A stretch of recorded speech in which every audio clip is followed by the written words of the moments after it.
Muy buenas tardes. Cuando nosotros hacemos referencia a los estados financieros, estamos hablando de documentos esenciales que logran determinar la información financiera de una entidad en cuestión bajo un periodo determinado. Esta información logra contribuir a tanto agentes internos como externos para la toma de decisiones, ya sea que estamos hablando de gerentes, administradores o inversionistas o banqueros. Estas a su vez logran diferir en un conjunto de 5 documentos esenciales.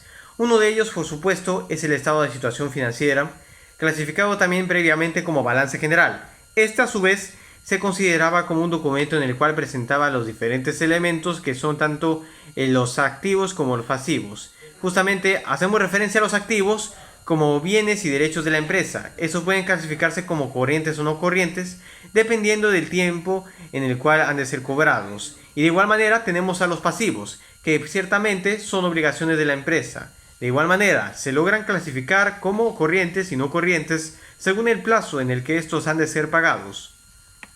Y por supuesto tenemos también el capital contable, que justamente resulta de la diferencia entre los activos y los pasivos. Representa a los recursos propios de la empresa. Puede clasificarse en capital social, reservas y resultados acumulados. Ciertamente la información en cuestión ha de lograr ser complementada con los requisitos o la información presentada respecto a los ingresos y los gastos, que a su vez se han de clasificar en operativos y no operativos respectivamente, puesto que dependerían de las actividades principales o también actividades complementarias. Estos a su vez se han de presentar en el estado de resultados que justamente complementa al estado de situación financiera. Sin obviar, claro está, a las ganancias o las pérdidas, que justamente han de ser la diferencia entre los ingresos y los gastos. Asimismo, tenemos el estado de cambios en el patrimonio neto, cuya expresión justamente es demostrar los cambios en el patrimonio neto de una empresa durante el periodo en cuestión. Este patrimonio neto se puede identificar como la diferencia entre los activos y los pasivos de una empresa, que a su vez esta información se ha de dividirse en dos secciones, que es el cambio de patrimonio neto derivados en el resultado del ejercicio, que incluyen el beneficio, la pérdida neta del ejercicio, los gastos por intereses, los impuestos a las ganancias, demás ingresos y gastos no distribuidos.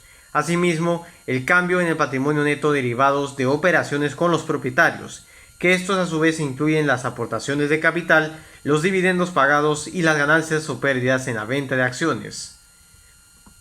Claro que al mismo tiempo estos dos elementos se han de caracterizar por elementos complementarios internos, tales como el beneficio, la pérdida neta del ejercicio, los gastos por intereses, que justamente son los gastos que la empresa ha de cubrir por el uso de fondos prestados, los impuestos a las ganancias y demás ingresos o gastos no distribuidos, o incluso para el caso de los cambios derivados de operaciones con los propietarios, tenemos elementos como que son las aportaciones de capital, los dividendos pagados, fondos distribuidos a los propietarios de la empresa, o ganancias o pérdidas en la venta de acciones.